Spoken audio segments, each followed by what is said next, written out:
What's good, you guys? You know who it is, man. This your boy, Mr. Relentless Lex, and I'm back like I never left this mother. Yes, Sirski. All right, so, man, on today's episode, we got Terrence Howard, Bex, Katt Williams, and reveals why he left Hollywood. Terrence told y'all it's kind of hard out here for a pimp. Spicy. There should be some kind of sanctions against that place until they make some type of change. You can't take the vertebrae out of your back just to fit inside of someone's ceiling.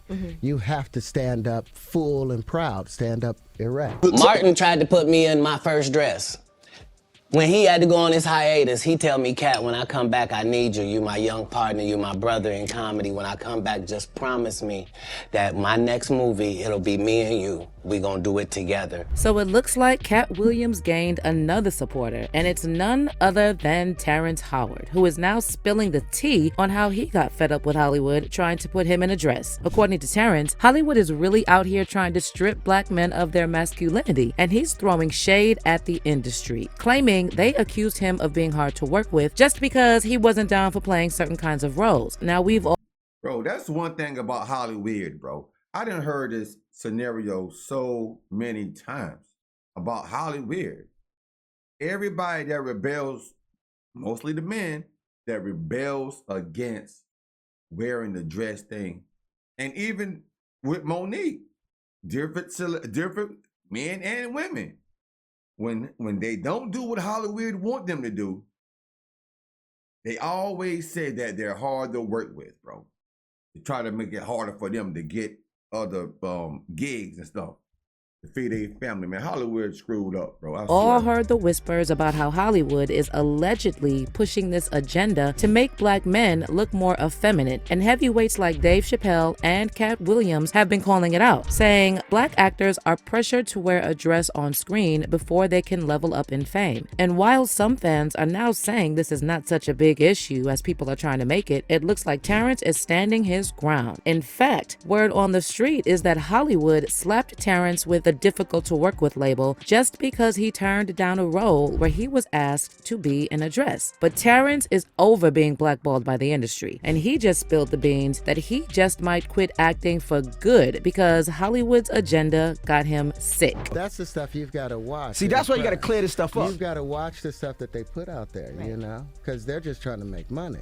So you've all probably heard by now that Katt Williams reignited the conversation surrounding the rumored agenda in Hollywood about black male actors being pressured to wear dresses on screen before they reach that A-list status. And now some sources are claiming Terrence Howard is one of the many talented actors who got blacklisted for saying no to the dress. Now Terrence has been a talk of the town kind of dude for some time, and that's because his personal life drama often took the spotlight away from his acting. But let's not front on his talent though. Back in the early 2000s, Terrence was on the verge of being the next best leading man. His Oscar-winning performance in Crash had folks thinking he was going to be the hottest actor of his generation. Jump to 2008, Terrence showed up in the Marvel blockbuster Iron Man as Rhodey, and even though he's holding down a side gig, he's cashing in as the highest paid actor in the movie. But fast forward to 2010, and what do you know? Don Cheadle steps in as Rhodey in the Iron Man sequel. Word on the street is Terrence got hit with a massive pay cut offer, like 50 to 80% for Iron Man 2. But here's the kicker. We never found out if he said no or if Marvel pulled the plug on him. Entertainment Weekly spilled the tea back then, saying Terrence might have had a temper issue and was a handful on set. But Terrence didn't take that narrative lying down, and he claimed he got tagged as the angry black man on purpose, especially after he started speaking up about Hollywood's agenda to emasculate black men. Now, this whole Hollywood trying to push a more feminine image on black men is not a fresh idea, and many black comedians and actors have publicly spoken out about it. Take Eddie Griffin, for example. He was one of the OG voices throwing shade at Hollywood for making black actors and comedians wear dresses on the big screen. Eddie spilled the beans on Hollywood's rumored dress-wearing agenda all the way back in 1999 in his comedy Foolish, where he not only starred, but also wrote the whole script. In Foolish, Eddie takes on the role of Miles Foolish Ways, an up-and-coming comedian hustling to make it big in Hollywood. Now here's the kicker. There's this unforgettable scene where the studio big shots are trying to talk Foolish into wearing a dress for a role, role and telling him all the A-listers have done it.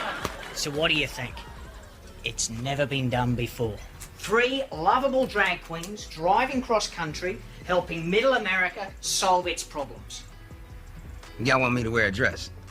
Foolish. This isn't a throwaway role. You'll be carrying the emotional energy of the movie. Man, it's not that I don't appreciate the offer, because I do, but... All we're asking you to do is to take the script home, read it, and make a decision. Then make the decision. That's crazy, bro. Foolish. For real, that's good. There's a lot of money involved. We're talking a major motion picture here, Foolish. Now, flashback to 2006, and Dave Chappelle spills the tea on Oprah's show, sharing that he experienced a wild incident where he got pushed to wear a dress for a movie role with Martin Lawrence. And the way he described it sounded like a scene straight out of Foolish. And he put this dress on, and what? The prostitute? Nah, I'm not doing that. I don't feel comfortable with that. That should have been in the discussion. What? You don't feel comfortable with it? I mean, it's a hilarious bit.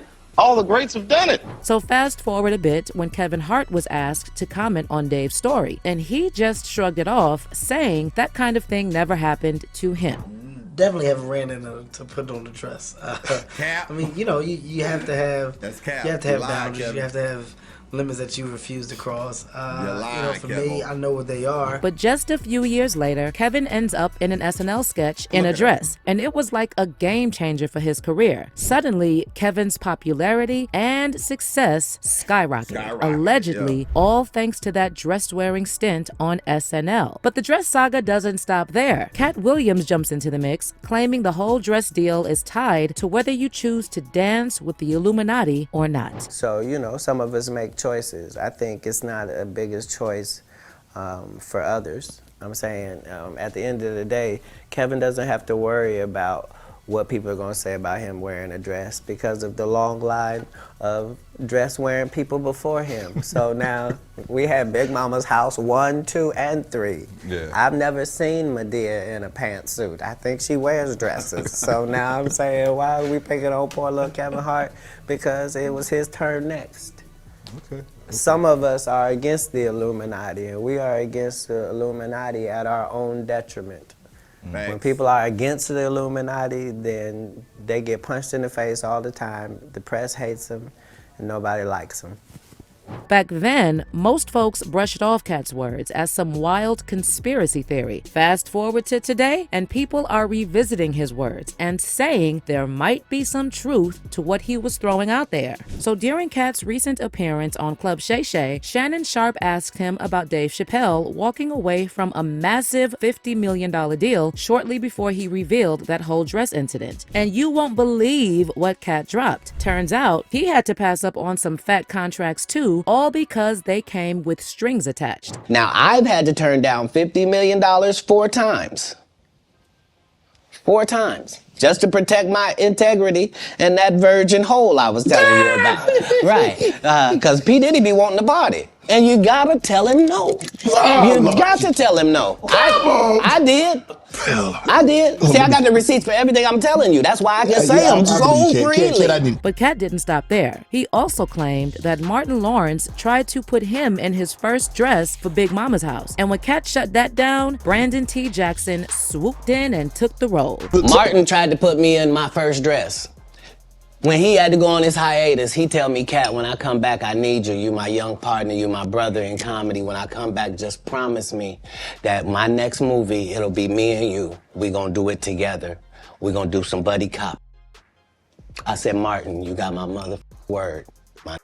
Go do what you gotta do. When you come back, I'm in your movie. Don't trip. I don't need to see the script or nothing. You know, we get in that office and this fool pull out Big Mama's House 2. I almost died. And I gotta read this script from all these good white people. Where this nigga want me to get in a dress with him. And I'm literally saying to everybody, why is he in a dress again? You already played the old lady as an FBI agent.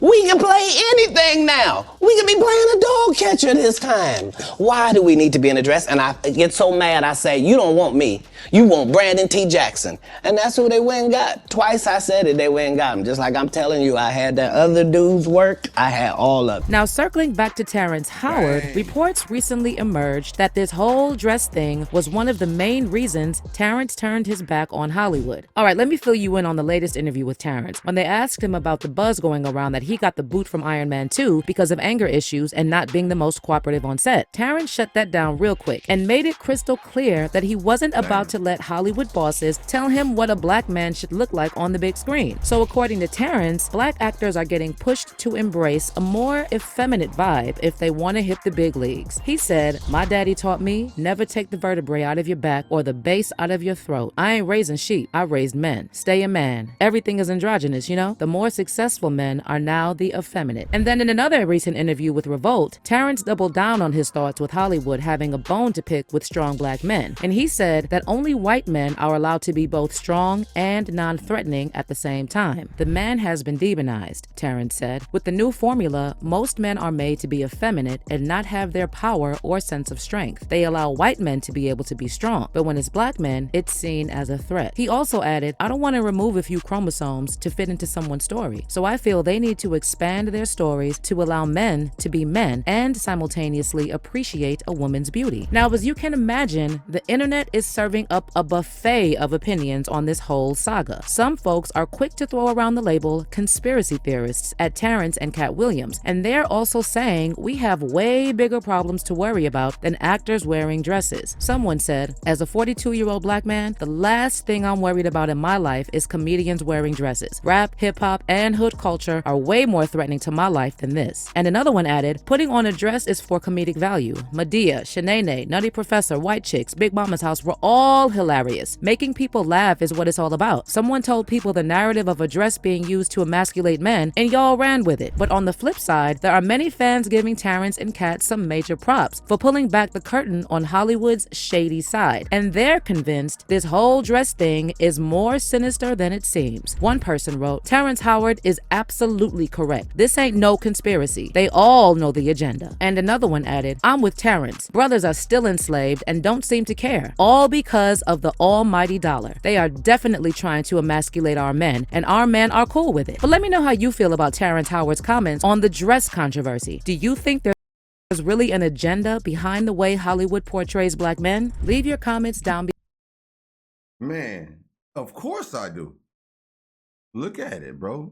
Big Mama, Madea, Shanae, and the list goes on and on. Every comedian that wore dress, their careers went to another level versus the ones that said no, that stood for their integrity and say, "Nah, we never will be effeminated, bro. Nah, we're not doing it."